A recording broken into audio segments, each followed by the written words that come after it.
Hello and welcome guys, Jaat husband channel में आपका बहुत बहुत स्वागत है। तो आज मैं आपको बताने वाली हूँ एक ऐसी वैकेंसी के बारे में जिसके बारे में पहले भी वीडियो बना चुकी हूँ, लेकिन वो वीडियो मैंने सिर्फ उसके सिलेबस, वैकेंसी और कितनी क्या पोस्ट आ रही है, कौन एग्ज़ाम कंडक्ट कराता है, इन सब चीज़ों पर बनाई थी।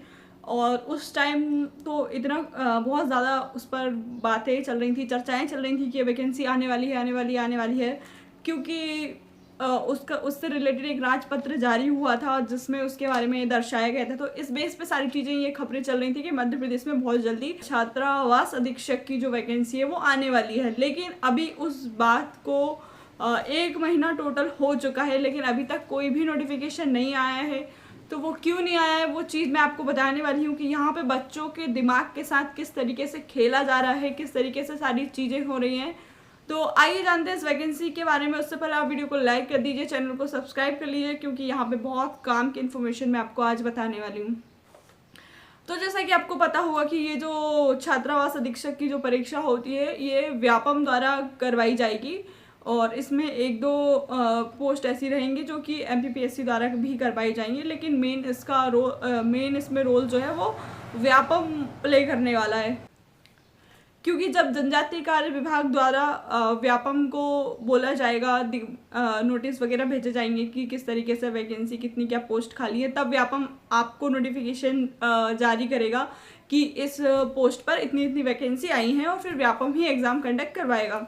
तो व्यापम का खेल क्या चलता है, आज ये भी जानेंगे हम साथ में कि किस तरीके से व्यापम एग्ज़ाम कंडक्ट करवाता है। सबसे पहले हम बात करते हैं कि इसमें किस टाइप की वैकेंसी आने वाली है। तो एक तो इसमें आएगी ओपन भर्ती, जैसे कि सुपरवाइज़र में थी, और एक आएगी प्रमोशन वाली, जो जैसे कि आंगनवाड़ी कार्यकर्ताओं की थी ना, उसी टाइप से इसमें जो ऑलरेडी काम कर रहे हैं उनके लिए आएगी प्रमोशन के लिए। और अगर इसके एग्ज़ाम पैटर्न की बात की जाए तो एक तो इसमें सबसे पहले पात्रता परीक्षा होगी, देन उसके बाद चयन परीक्षा होगी। तो पात्रता परीक्षा में कुछ 60% कुछ जनरल के लिए है, और बाकी ओबीसी वगैरह के लिए शायद 50% का वो रखा गया है कि इतना आना चाहिए। बाकी का अभी चीज़ें स्पष्ट नहीं है, क्योंकि कुछ भी अभी भी नोटिफिकेशन नहीं आया है, तो अभी कुछ भी नहीं बोल सकते हैं कि कैसा क्या है ये। तो ये वैकेंसी 11 साल से नहीं आई है, तो किसी को भी नहीं पता है कि इसका पैटर्न क्या रहने वाला है, क्या सारी चीज़ें रहेंगी, कैसा एग्ज़ाम होगा, क्या सिलेबस रहेगा। तो मेरा आज का वीडियो बनाने का मेन मोटिव यही था कि जैसा कि आप देख रहे होंगे यूट्यूब पे बहुत सारे लोग अपने कोर्स बेच रहे हैं कि महिला अधीक्षक परीक्षा का कोर्स ये है, और इस टाइप से तैयारी करिए, ये सिलेबस है, ये कट ऑफ है। तो मैं उन लड़कियों को एक बात बताना चाहती हूँ कि जैसा कि आपने पिछले उसमें देखा होगा, जब महिला सुपरवाइज़र का नोटिफिकेशन भी नहीं आया था, मैं बात कर रही हूँ, तब मैंने तो उसकी तैयारी नहीं की, लेकिन मैं आपको बताती हूँ महिला सुपरवाइज़र 2017 में हुई थी। 2017 से अब वैकेंसी आई थी 2025 में। और यही बात की जाए छात्रावास अधीक्षक परीक्षा की, तो ये तो पता नहीं शायद 11 साल से इसकी कोई वैकेंसी ही नहीं आई है मध्य प्रदेश में। तो जो भी लोग इसके कोर्स बेच रहे हैं वो, मतलब मैं ये नहीं कहूँगी कि सारी चीज़ें फेक बेच रहे हैं, लेकिन उन चीज़ों से आपको बचना है। क्योंकि तो इस एग्ज़ाम के लिए जो लोग कोर्स बेच रहे हैं अपना, उनको खुद को भी नहीं पता है कि ये आएगा एग्ज़ाम में या नहीं आएगा। अब मैं अगर अपने एक्सपीरियंस से बताऊं, जैसा कि सुपरवाइज़र के पेपर में आपने देखा होगा, लड़कियों ने 2 साल 1.5 साल से तो लड़कियां तैयारी कर रही थी। मेरी खुद की फ्रेंड 1.5 साल से तैयारी कर रही थी, और जो चीज़ें पढ़ाई जा रही थी वो एग्ज़ाम में पूछी ही नहीं गई हैं। मैं बताती हूँ, पढ़े हुए बच्चे में और बिना पढ़े हुए बच्चे में कोई डिफरेंस इतना नहीं था सुपरवाइज़र के पेपर में, क्योंकि मैंने खुद ने सिर्फ ओनली 15 डेज़ पढ़ाई की थी सुपरवाइज़र के लिए, तभी तो मेरे 144 आए। क्योंकि मतलब अब जैसे अगर मैंने अच्छे से पढ़ा होता तो शायद मेरे 160-170 आ जाते, क्योंकि 45% मान के चलो कि चलो पढ़े हुए में से आया था, लेकिन बाकी का नहीं आया था। क्योंकि सुपरवाइज़र का जो पेपर था, आप लोगों ने भी देखा, मैंने भी देखा, समझ पे आधारित था। और अगर उसका कंपैरिजन 2017 के पेपर से किया जाए 2025 वाले पेपर से, तो कहीं से कहीं तक बहुत सारी चीज़ें मैच नहीं हो रही थी।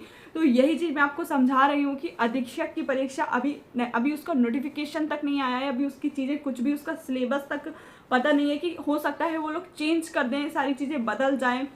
तो मेरे को थोड़ा ये लग रहा है कि जो मैंने कल यूट्यूब पे देख रही थी कि बहुत सारे लोग इसके कोर्स इस तरीके से धड़ल्ले से बेचे जा रहे हैं। अधीक्षक का कोर्स अगर एकदम से सारी चीज़ें पलट गई, चेंज हो गई मान लो, क्योंकि व्यापम का पैटर्न चल रहा है। क्योंकि जब 11 साल पहले ये वैकेंसी आई होगी तो उस पैटर्न में तो वो कतई परीक्षा नहीं कराएंगे, क्योंकि कंपटीशन इतना बढ़ चुका है, बच्चे इतने ज़्यादा हो चुके हैं कि उनको चेंज करना ही पड़ता है, इसमें उनकी गलती नहीं है। तो सबसे पहली बात तो वो पैटर्न जो उसका प्रीवियस रहा होगा उस पर तो वो परीक्षा नहीं कराने वाले, वो कुछ ना कुछ चेंज ज़रूर करेंगे। तो कहीं ना कहीं इस चीज़ में बदलाव तो ज़रूर होगा, ये तो 100% आप मुझसे आज लिखवा लीजिए, और जब नोटिफिकेशन आ जाए, एग्ज़ाम हो जाए, उसके बाद आप मेरी वीडियो आके फिर से देख लीजिएगा कि इस परीक्षा में पिछली बार जैसा कुछ भी नहीं रहेगा और बहुत सारी चीज़ें इसमें चेंज होने वाली हैं। सिलेबस से लेके एग्ज़ाम पैटर्न तक सब चेंज हो जाएगा, और नहीं हो तो फिर आप देख लीजिएगा, क्योंकि व्यापम की जो नस है वो बहुत अच्छे से मैं तो जान ही चुकी हूँ, क्योंकि मैंने काफ़ी एग्ज़ाम दिए हैं, चाहे कांस्टेबल का हो, पटवारी का हो, सुपरवाइज़र का हो, हर एग्ज़ाम में वो लोग यही करते हैं, कुछ ना कुछ उस तरीके से चेंज कर देते हैं कि बच्चा उस चीज़ से बाहर हो जाए। तो मैं यही चाहती हूँ कि अभी जब तक छात्रावास अधीक्षक का नोटिफिकेशन नहीं आता है तो प्लीज़ गर्ल्स को मैं ये बोलना चाहती हूँ कि थोड़ा सा चीज़ें समझ के और सोच समझ के किसी का कोर्स लें, किसी की बातों में आएँ और अपना 100% टाइम आप वहाँ पे दे रहे हैं। हो सकता है कि वैकेंसी आने में 1-1.5 साल भी लग सकता है, क्योंकि ये जितनी हवाबाजी यूट्यूब पे चलती है उतना रियल में आपको पता है कि सरकार काम नहीं करती है। तो ये सारे कोचिंग वाले जो लोग होते हैं उनको सिर्फ अपने कोर्स बेचने होते हैं कि हाँ इसकी परीक्षा आई, उसका नोटिफिकेशन आया, और इसमें गलत कुछ भी नहीं है। अगर वो नहीं पढ़ाएंगे तो वो अपना कोर्स नहीं सेल करेंगे तो आप नहीं पढ़ पाएंगे। लेकिन मेरा कहने का मतलब सिर्फ इतना है कि ऐसा ना हो कि चीज़ें बहुत सारी चेंज हो जाएं और उसके बाद फिर आपको पछताना पड़े, क्योंकि मैंने देखा था सुपरवाइज़र के टाइम पे जो लड़कियों ने पहले से कोर्स लेके रख लिए थे, बाद में फिर वो उसी पे डिपेंड हो जाते हैं। फिर अगर चीज़ें चेंज भी होती हैं तो समझ नहीं आती हैं, समझने में टाइम लग जाता है, तब तक परीक्षा हो जाती है, क्योंकि नोटिफिकेशन ऑलमोस्ट 3 महीने पहले या 4 महीने पहले लाया जाता है और सारी चीज़ें तभी दिखाई जाती हैं कि ये बदला है, वो बदला है। तो अभी देखते हैं इसका क्या होता है। और व्यापम की तो ये खासियत रही है कि वो एग्ज़ाम पैटर्न एग्ज़ाम के टाइम पे ही सिर्फ इस तरीके की चीज़ें कर देते हैं कि बच्चा समझ नहीं पाता है। पटवारी में भी उन्होंने यही किया था, 2017 में जो लेवल था उससे लेवल बहुत हाई था पटवारी का इस बार का, मतलब जो पिछला हुआ है। और सुपरवाइज़र में भी उन्होंने यही किया कि लेवल हाई नहीं किया, लेकिन चीज़ें इस तरीके से घुमावदार और समझ पे आधारित पूछी गई थी कि पिछली बार से कुछ भी मैच नहीं हो रहा था। तो अधीक्षक का भी मुझे यही लगता है कि हो सकता है कि चीज़ें इस तरीके से परिवर्तित की जाएं ताकि कंपटीशन थोड़ा लेवल पे आ सके। तो देखते हैं क्या होता है, कैसे क्या चीज़ें रहती हैं। मेरा वीडियो बनाने का सिर्फ यही मोटिव था कि आप इतना ज़्यादा उसमें ना डिपेंड रहें उस परीक्षा पर, क्योंकि अभी उसका नोटिफिकेशन नहीं आया। हाँ, अगर ऐसा भी नहीं है कि वो एक निरंतर चलने वाली परीक्षा है कि हर 2 साल 3 साल में आती है तो उसका कंफर्म है कि आएगी। अभी सिर्फ एक नॉर्मल राजपत्र वो लोग लेके आए हैं, और अब सारी चीज़ें व्यापम पे डिपेंड करती हैं कि कब वो नोटिफिकेशन आते हैं। अभी नोटिफिकेशन नहीं आया है तो समझ लो कि अभी 3-4 महीने तो उसका एग्ज़ाम होना नहीं है। कब नोटिफिकेशन आएगा, फिर कब सारी चीज़ें होंगी, तो होते होते 1.5-2 साल आराम से लग जाएगा। तो उन जो लड़कियां जिनको इमीडिएटली जॉब चाहिए, जिनको ये है कि 1 साल के अंदर हमारी जॉब लग जाए, तो वो इस पर डिपेंडेंट ना रहें, कुछ और भी साथ में अपना करते रहें, इसका भी पढ़ते रहें। जैसे कुछ सब्जेक्ट ऐसे होते हैं जो हर एग्ज़ाम में पूछे जाते हैं, तो वो सब्जेक्ट आप अपने साथ में लेके पढ़ सकते हैं। बाकी जो चेंज होने वाली चीज़ें रहती हैं वो उन पे थोड़ा ध्यान ज़्यादा, उतना अपना टाइम इन्वेस्ट ना करें, अदर चीज़ें भी साथ में अपनी चलाते रहें। बाकी मेरा वीडियो बनाने का बस यही था, आप लोगों की हेल्प करना, ताकि आप लोग गलत चीज़ों में ना उलझें, गलत किसी का कोर्स परचेस ना करें। या तो ज़्यादातर लोग इस पे व्यूज़ के लिए वीडियोस बना रहे हैं, या फिर उनको अपने कोर्स सेल करने इसलिए वीडियो बना रहे हैं। लेकिन अभी तक किसी को भी इस एग्ज़ाम का रियल चीज़ें नहीं पता है कि किस तरीके से चीज़ें होने वाली हैं। बस जो लोगों ने थोड़ा बहुत सुन रखा है, और छत्तीसगढ़ में ये वैकेंसी आती है रेगुलर बेस पर, तो उससे थोड़ा बहुत रिलेट करके लोग अपनी चीज़ें समझा रहे हैं, बता रहे हैं कि ऐसा हो सकता है।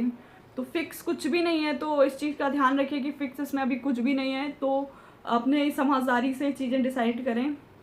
और एक और चीज़ मैं ये बोलना चाहती हूँ कि मेरा ये वीडियो बनाने का मोटिव किसी को भी डीमोटिवेट करना नहीं था कि आप इस एग्ज़ाम की तैयारी मत करिए या तैयारी छोड़ दीजिए।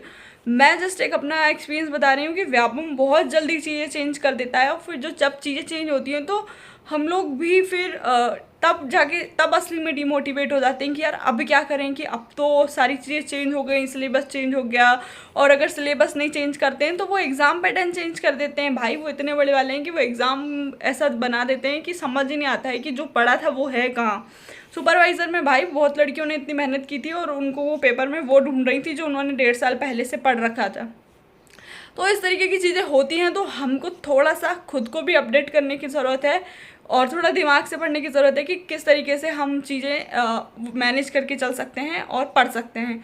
तो मेरा तो यही मानना है कि थोड़ा सा अपनी समझदारी से पढ़ते रहें, बाकी पढ़ते रहें, पढ़ाई ना छोड़ें। जो सब्जेक्ट उसमें पता है कि 100% आएंगे ही, थोड़े बहुत चेंज होंगे, तो वो आप पढ़ सकते हैं। बाकी वीडियो कैसा लगा, वीडियो को लाइक कर देना, चैनल को सब्सक्राइब कर लेना। Thank you so much. Video को शेयर कर देना ज़्यादा से ज़्यादा लोगों को। अगर आपकी कोई फ्रेंड इस एग्ज़ाम की तैयारी करना चाहती है या कर रही है तो उसको भी शेयर कर देना। Thank you.